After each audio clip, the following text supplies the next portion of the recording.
Welcome to the 2022 local election candidate videos, made possible by a partnership between Collin County Votes, which is an initiative of the Collin County Business Alliance, and the Allen, Frisco, McKinney, and Plano Chambers of Commerce. I'm Leanne Libby with Community Impact Newspaper, and I'm excited to introduce our viewers to Dustin Paschal, running for Frisco ISD Place 3. Welcome, Dustin. Thank you very much for having me. I appreciate it. All right, well, let's jump right in. So the first question, so not everyone really understands exactly what a school board trustee's roles and responsibilities are. Can you explain to us in your own words what the role entails? Sure. I view the role as a governance function, and I think that's what it is. I mean, at the end of the day, the school board is the governing body for the district. They're responsible for hiring a superintendent who's going to carry out the day-to-day operations of the district with his or her staff and administration. But at the end of the day, the school board, they're kind of overseers. They make sure that they set some high-level policies, and they make sure that they're overseeing the superintendent and the execution of those policies. And that obviously includes some budget functions as well and approving the budget. But it's primarily a governance role. So talk to us about what your top 2-3 policy priorities would be that you would like to accomplish if elected.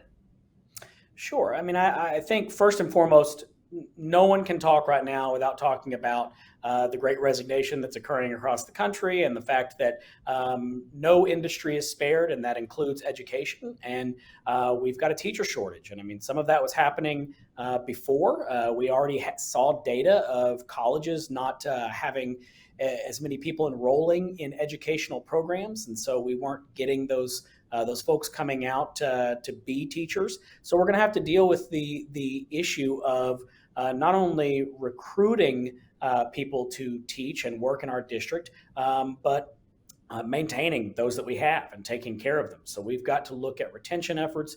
We've got to look at recruitment efforts for both teacher and staff. So that's a big priority.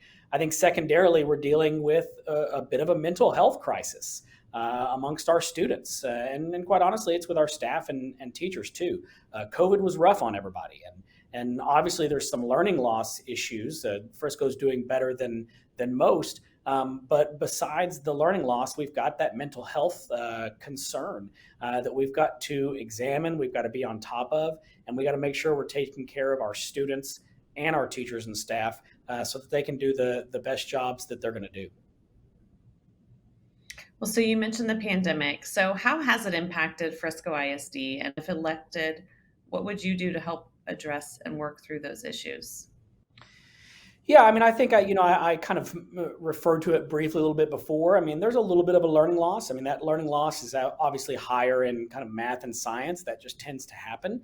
But Frisco, as I said, is doing better than most when it comes to learning loss. So it's not something that's massive, but it's there. So we're going to have to make sure that we are providing adequate resources to our teachers and our instructional support teams, the people that assist our teachers in making sure that we're adequately addressing that learning loss and getting our students back up to speed. And then, as I said, kind of to my point about one of my priorities is we've got to look at the mental health repercussions as a result of COVID. We're unfortunately seeing a spike in suicide rates amongst students and bullying and things that are occurring in the school. And I think a lot of that is kind of a result of the hardships that people went through during COVID. So those are kind of some big things that we're going to have to focus on as a district to pull out of it. Well, so we're hearing more and more about the difficulties of retaining and attracting teachers. What are your thoughts on how to address this issue? Yeah, so I mean, I think first and foremost, we talk about compensation, and Frisco does, again, better than most. Our starting salary for teachers, for starting teachers, new teachers, is is up there amongst the others. It's pretty good when it comes to that. But we can always do better with compensation, and some of that is going to the legislature to say, hey, we need some more help in terms of funding to our schools to make sure that we're taking care of our teachers. But beyond just the salary, we have to talk about the kinds of things that Frisco is doing and continue to do those things. We're talking about retention bonuses. We're talking about taking care of our teachers when they're given additional tasks that are mandated by the state. For example, the state now has a required reading academy that teachers have to do, and Frisco ISD did a great job of saying, hey, we're going to compensate our teachers for that. So we have to look for those moments to continue to take care of them from a compensation standpoint. But we've also got to take care of them from a mental health standpoint. Frisco just recently hired a wellness coordinator who's focused on nutrition and exercise and work-life balance, and trying to give our teachers tips and things they can do to help.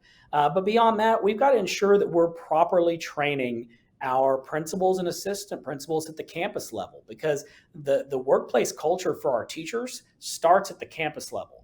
And so that's at the doorstep of our principals and assistant principals. So we've got to make sure that we're giving them adequate training on workplace culture and work-life balance, and things that they can then kind of roll out to their teachers, and make sure that they are creating an environment where our teachers feel nurtured, where our teachers feel taken care of. And I think if you can kind of do all of those things, you start to make teachers more willing to stick through some of these difficult times. So, what would you like to see the legislature address to help support public education in your district in the next legislative session? Sorry, my lights went off there for a second. But I think a couple things. I mean, one of them, we've got to address STAR testing. I mean, parents will tell you STAR, they're not a fan of STAR. And I sit on the FISD Legal and Legislative Committee, and specifically the Assessments and Accountability Subcommittee. And we talk about the fact that, sure, we've got to do assessments, but the fact that we're tying punitive measures for our students and accountability for our schools to STAR testing, that's not telling the whole story. And so, Frisco ISD is trying to do this community-based accountability system. And I'd like to see the legislature work with school districts like FISD more so, and fix what is the broken STAR system, so that we can do assessments, which are important for our students, but that our accountability measures are tied to something that's much more instructive to our community, and that is better for our students. So, we live in a very diverse area in every sense of the word. Can you talk about how important it is to consider and incorporate diversity in your decisions on the school board? I think it's absolutely critical. I'm an employment lawyer by trade, so the people I work with on a day-to-day basis are human resources professionals. My wife works in HR, so I see daily how important this is. We've got to make sure that as we're making decisions, that we are considering those things, because the diversity of our population tells us that everybody has different needs. Everybody's coming from a different place. Everybody's starting at a different environment and kind of moving on from there. And we've got 66,000 plus students. And so the decisions we make, we have to think about how those decisions are going to affect all 66,000 students. And so you absolutely have to take into account diversity and weave that into your decision making as a school board member. So, last question. Can you tell us something about the school district that makes you excited for the future of this next generation in our community? Man, I think there's a ton of things I could say, and one of the great things is when I go to school board meetings, a lot of times what we have is we get to start with these kind of student recognition moments where they bring the students in.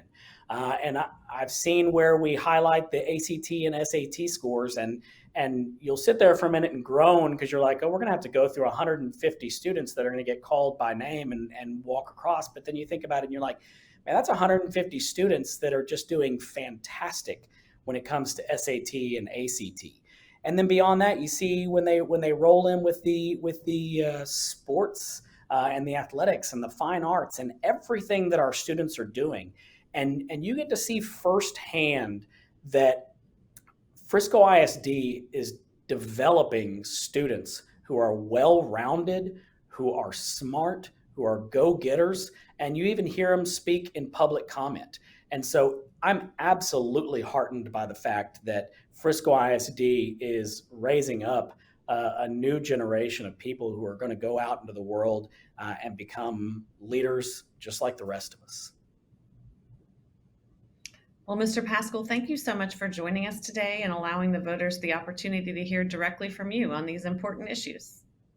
Absolutely. I appreciate you having me and giving me the opportunity.